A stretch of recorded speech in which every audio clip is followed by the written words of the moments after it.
बच्चों आपका next topic है त्रिकोणमितीय अनुपातों में व्युत्क्रम संबंध के बारे में मैं आपको बताऊंगा। जो आपका साइन थीटा होता है उसका जो व्युत्क्रम होता है 1/cosec थीटा के इक्वल होता है और जो cosec थीटा होता है 1/sin थीटा के इक्वल होता है। तो sin theta is equal to 1/cosec theta and cosec theta 1/sin theta. इसी प्रकार से cos थीटा का 1/sec theta and sec theta का क्या हो जाएगा 1/cos थीटा। इसी प्रकार से आपका tan थीटा का reciprocal 1/cot theta and cot theta का 1/tan थीटा।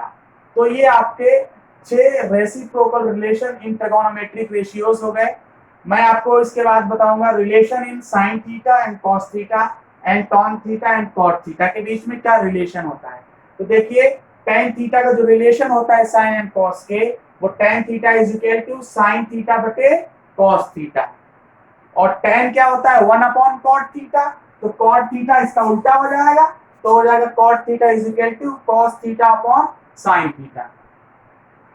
अब बच्चों सामने ये बात आती है, बच्चे कहते हैं कि सर जब मैं 0 to 90 के बीच में मान याद करता हूं तो वो भूल जाता हूं।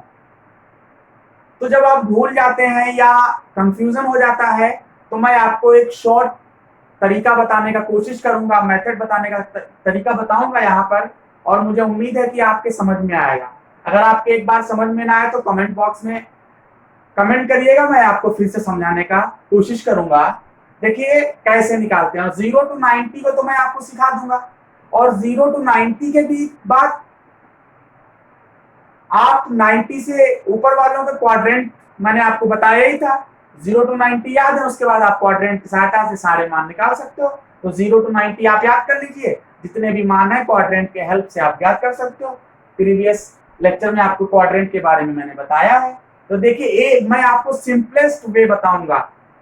सिर्फ और सिर्फ आप 6 मान मत याद करिए, सिर्फ और सिर्फ आप एक मान याद रख लीजिए, वो भी 0 to 90 के मध्य साइन थीटा का मान याद कर लीजिए और उसके बाद मैं आपको रेसिप्रोकल सिस्टम के बिहाफ पर आपको समझाने का कोशिश करूंगा। गौर से देखिएगा। देखिए बच्चों, जो आपका साइन थीटा, साइन 0 का मान 0, साइन 30 का मान 1/2, साइन 45 का मान 1/√2, साइन 60 का मान √3/2, साइन 90 का मान 1। तो ये साइन थीटा का मान 0 to 90 दिया हुआ है। अब cos थीटा का मान निकालने के लिए बच्चों आपको क्या करना है, बस आपको कुछ नहीं करना है। आप लेफ्ट टू राइट चल रहे थे, अब राइट टू लेफ्ट चलते चले आएंगे, cos थीटा का मान निकल आएगा। देखिए cos 0 का मान क्या होगा, ये जो 90 का होगा साइन के, तो cos 0 का मान 1, cos 30 का मान √3/2, cos 45 का 1/√2, cos 60 का 1/2, cos 90 का 0। तो ये आपका साइन का मान निकल आया और cos का मान निकल आया।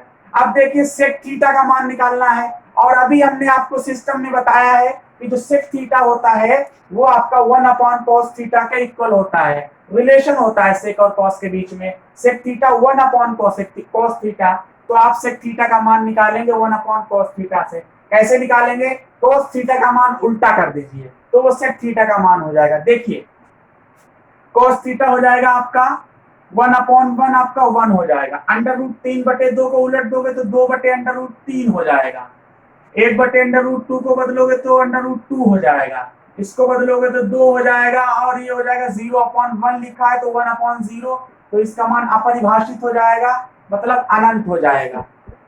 ठीक है ना। अब cosec थीटा का मान निकालना है, तो cosec थीटा का या तो आप उल्टा कर लीजिए, cosec थीटा के बीच में sin थीटा का एक रिलेशन होता है। वो रिलेशन क्या होता है, देखिए cosec थीटा बराबर होता है 1/sin थीटा, तो 0/1 तो 1/0 अनंत हो जाएगा। ऐसे नहीं लिखना चाहते हो तो आप ऐसे लिखते चले आओ, अनंत हो जाएगा। ये आपका 2 हो जाएगा, ये आपका 1/√2 का 2 हो जाएगा, ये आपका 2/√3 हो जाएगा और ये आपका 1 हो जाएगा। ठीक है ना। फिर बच्चों आपका tan 0 का मान क्या हो जाएगा, मैंने आपको सूत्र बताया था, tan थीटा बराबर sin थीटा बटे cos थीटा। तो tan 0 का मान क्या हो जाएगा, साइन 0 अपॉन कॉस 0, तो 0 अपॉन 1 हो जाएगा। tan 0 का मान हो जाएगा 0 अपॉन 1, तो ये हो जाएगा 0, 1/2 बटे √3/2 से ये कैंसिल हो जाएगा, तो ये आपका हो जाएगा 1/√3, ये हो जाएगा आपका 1, √2 से कैंसिल हो जाएगा। tan 60 का मान हो जाएगा 2 से 2 कैंसिल हो जाएगा, तो √3 आएगा और ये आपका अनंत आएगा। अब cot थीटा का वैल्यू करना है तो आप इधर से लिखते चले जाइए, √3 और इधर हो जाएगा √3 1 और ये यहाँ लिख जाएगा, और ये आपका, तो आपको साइन का पता था तो आपने लिख लिया। कॉस का लिखना है तो आप इधर से चले तो आप इधर से चलते चले जाइए, आप ऐसे लिख दीजिए। सेक थीटा जो होता है इसका उल्टा होता है, वो आपने लिख दिया। कोसेक थीटा इसका उल्टा होता है, या तो ऐसे नहीं लिखोगे तो फिर आप इसको इधर से लिखते चले जाइए। फिर tan थीटा का मान आपने रेसिप्रोकल सिस्टम से निकाल लिया, जो रिलेशन था, फिर उसका उल्टा करते चले आए। ये आपका टेबल है 0 to 90 के बीच का, और जब 0 to 90 के बीच का आपका वैल्यूज पता है और इससे ऊपर का मान मैंने आपको क्वाड्रेंट सिस्टम बताया था, उसके भी आप पर निकाल सकते हो। Thank you, all the best, और मेरे चैनल को सब्सक्राइब करना ना भूलें एजुकेशन अड्डा को। धन्यवाद।